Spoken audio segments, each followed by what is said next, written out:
KGBV ఉపాధ్యాయులు సమ్మె చేయడంతో విద్యార్థుల విద్య కుంటుపడే ప్రమాదం ఉండడంతో అన్ని తామై విద్యార్థులకు బోధిస్తున్నామన్నారు ఎంఈఓ ప్రభుదాస్. విద్యార్థులకు ప్రతిరోజు ఇచ్చే భోజన విషయంలో తగు జాగ్రత్తలు తీసుకుంటూ నాణ్యమైన భోజనం అందిస్తున్నామన్నారు. తమ డిమాండ్ల సాధన కొరకు కేజీబీవీ ఉపాధ్యాయులు సమ్మెబాట పట్టడంతో సిద్దిపేట జిల్లా దుబాకలోని కస్తూర్బా బాలికల విద్యాలయంలో ఎంఈఓ ప్రభుదాస్ 8-9 తరగతుల విద్యార్థులకు విద్యాబోధన చేస్తూ వారికి ఎలాంటి ఇబ్బంది కలగకుండా పర్యవేక్షిస్తున్నారు. గత వారం రోజుల నుండి కేజీబీబీకి చెందిన ఉపాధ్యాయులు ప్రభుత్వం తమకు జీతాలు పెంచే పర్మనెంట్ చేయాలని డిమాండ్తో సమ్మె చేస్తున్నారు. దీంతో ఆయా పాఠశాలల్లో విద్యార్థులు ఇబ్బందులు పడతారనే ఉద్దేశంతో ప్రభుత్వ ఆదేశాల మేరకు ఎంఈఓ ప్రభుదాస్ మరో ఉపాధ్యాయురాలతో కలిసి విద్యార్థులకు పాఠాలు బోధిస్తున్నారు.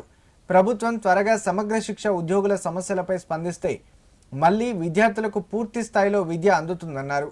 అప్పటి వరకు తాము పిల్లల యోగక్షేమాల పట్ల ఎలాంటి ఇబ్బందులు లేకుండా చూసుకుంటామని ఆయన స్పష్టం చేశారు. గత వారం రోజుల నుంచి సమగ్ర శిక్ష ఉద్యోగులు వారి అవసరాలు, వారి కోరికలు మొదలగునటువంటి అంశాల సాధన కొరకు ప్రభుత్వానికి వినతిపత్రం ఇచ్చి సమ్మెకు పిలిపివ్వడం జరిగింది. ప్రభుత్వ ఆదేశానుసారము మేము ప్రతిరోజు పాఠశాలను కస్తూర్బా గాంధీ బాలికల విద్యాలయం దుబ్బాకను సంరక్షణ చేయడం జరుగుతూ ఉంది.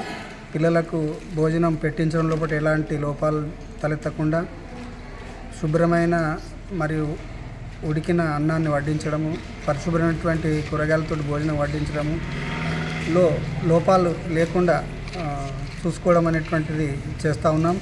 అంతేకాకుండా ప్రతిరోజు మరి పిల్లల యొక్క బాగోగులకు రక్షణ కొరకు ఒక్కొక్క టీచర్ గారు రావడం జరుగుతూ ఉంది. మరి ఆ టీచర్ గారు మరి నేను ఇద్దరం కలిసి విద్యార్థులకు వీలైనంత వరకు విద్యాబోధనను అందిస్తూ ఉన్నాము. పెండింగ్ వర్క్లు ఏమైనా ఉంటే చేసుకోమని చెప్తా ఉన్నాం, హోంవర్క్ చేసుకోమని చెప్తా ఉన్నాం. మేము చెరొక క్లాస్లో ఉండి విద్యను అందిస్తూ నష్టం ఎక్కువ జరగకుండా విద్యార్థులకు నాణ్యమైనటువంటి గుణాత్మకమైనటువంటి విద్యను అందివ్వడానికి గత విధాల ప్రయత్నం చేస్తూ ఉన్నాం. ప్రభుత్వం కూడా మరి వారి యొక్క అవసరాలను తీరుస్తూనే ఆశాభావంతో ఉన్నాం.